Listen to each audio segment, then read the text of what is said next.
Episode 5, Gender Roles in Frankenstein. Welcome back to the Frankenstein Revision Masterclass.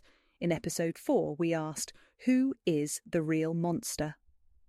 Today, in Episode 5, we're turning to another key theme, the role of women. Frankenstein is dominated by men's voices. Victor, Walton, and even the creature all get long narratives where they justify themselves. Women, in contrast, are silenced.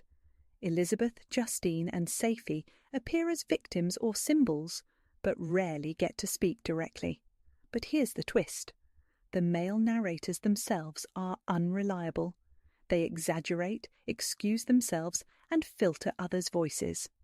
Victor presents himself as tragic hero. Walton writes for his sister's sympathy, and the creature frames his vengeance as justified. When women are only shown through these narrators, we must ask, can we trust what we hear at all? To explore this, we'll look at 3 parts.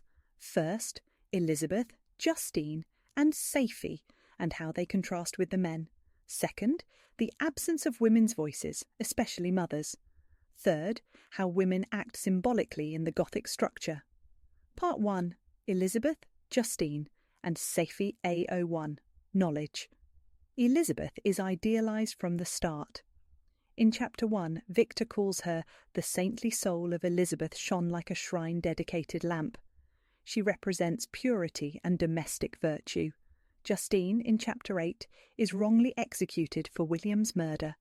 She explains that her confessor threatened her with excommunication, so she confessed a lie. A clear sign of her powerlessness. Safie is different. In Chapter 14, we learn she rejects her father's control and chooses to flee to Felix, a rare moment of female independence. A02, Analysis, noticed the contrast. Victor fills whole chapters with his confession, Walton writes endless letters, and the creature gets an entire autobiography in Chapters 11 to 16.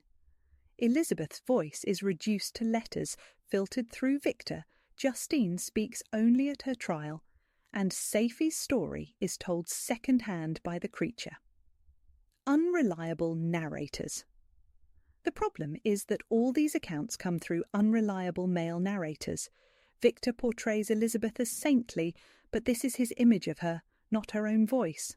The creature retells Safie's story, but we never hear Safie's perspective. Justine's defence is summarised by Victor, who admits in Chapter 8, I could not sustain the horror of my situation, showing that his emotional focus is on himself, not her. Women's words are doubly silenced, first by patriarchy, then by unreliable narrators.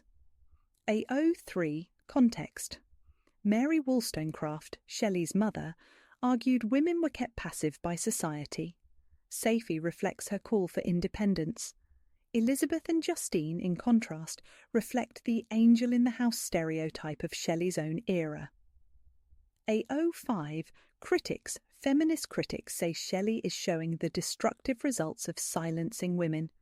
Elizabeth's death, Chapter 23, comes from Victor's neglect, and Justine's execution shows how society scapegoats powerless women.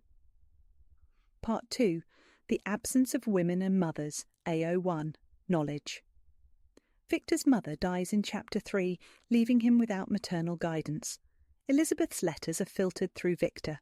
Justine's courtroom defence in Chapter 8 is barely reported, and the female companion for the creature in Chapter 20 is torn to pieces before she can live. Trembling with passion, I tore to pieces the thing on which I was engaged. A02, Analysis. Structurally, the novel is framed by male voices. Walton, Victor, the creature. The female perspective is absent. Even Walton's sister Margaret never replies to his letters. Another silenced presence. Unreliable narrators. This absence is made worse by the fact that none of the male narrators can be trusted. Walton admits he seeks glory. Victor constantly blames fate rather than himself. The creature insists misery turned him evil. Their stories are self-serving. If women were allowed to speak, the truth might look very different. But Shelley denies us that. Contrast with Victor, Walton, The creature.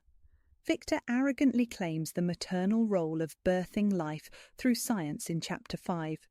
Walton writes obsessively to his sister. The creature insists on narrating his own trauma in Chapters 11 to 16. Meanwhile, women are denied space to speak or create. AO3 Context. In Romantic culture, men were celebrated as geniuses. Women were confined to the domestic sphere. Shelley flips this by showing that Victor's attempt to replace women in creation ends in disaster. AO5 Critics. Psychoanalytic critics argue Victor destroys the female companion because he fears female sexuality and reproduction. Feminist critics call this the nightmare of female absence, a world where men monopolize creation. Safie, the figure of freedom and cultural otherness, Chapter 14. AO2 Analysis. Part 3 Women as Symbols. AO1 Knowledge. Women are reduced to symbols. Elizabeth, the angel of purity, Chapters 1 and 23. Justine, the scapegoat and martyr, Chapter 8. Safie, the figure of freedom and cultural otherness, Chapter 14. AO2 Analysis. Their symbolic deaths or erasures mark turning points. William's murder leads to Justine's trial. Elizabeth's murder seals Victor's downfall. Unreliable narrators. Even here, the symbolism comes through unreliable male eyes. Victor calls Elizabeth his possession. Walton describes her only through Victor's words, and the creature frames Safie as a symbol of hope rather than a full person. The men turn women into narrative tools, raising questions about whose perspective the novel allows us to trust. Contrast with the men. While Victor, Walton and the creature narrate themselves into existence, the women die into silence. Shelley forces us to notice that the male voices may be rich, but they are not always truthful. AO3 Context. This follows Gothic tradition, where women are often figures of purity or terror. Shelley pushes it further. She kills or silences every woman, exposing how fragile a male-centred world really is. AO5 Critics. From a feminist Marxist view, women are disposable victims, sacrificed to sustain male ambition, both in society and in the novel. How to use this in an exam. AO1 Knowledge.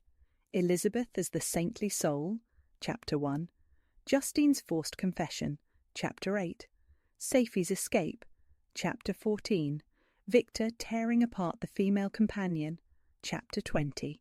Elizabeth's death, Chapter 23. AO2 Analysis.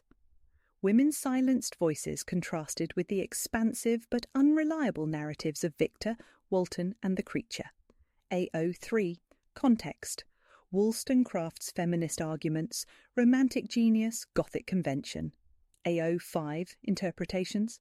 Feminist readings of silencing, psychoanalytic fear of female sexuality, feminist Marxist idea of women as victims, plus the unreliability of male narration. Debate framing. Is Shelley critiquing patriarchy by exposing women's absence, or does she replicate it by giving only unreliable male voices? Closing. So, what role do women play in Frankenstein? They are silenced, scapegoated and sacrificed. While Victor, Walton and the creature dominate with their voices, their narrations are unreliable, shaped by self-justification, ego and bias. The women are denied the chance to tell their own stories. Shelley leaves us with a haunting question. If the male voices are untrustworthy, what truths are missing because women were never allowed to speak? That is it for Episode 5, Gender Roles in Frankenstein.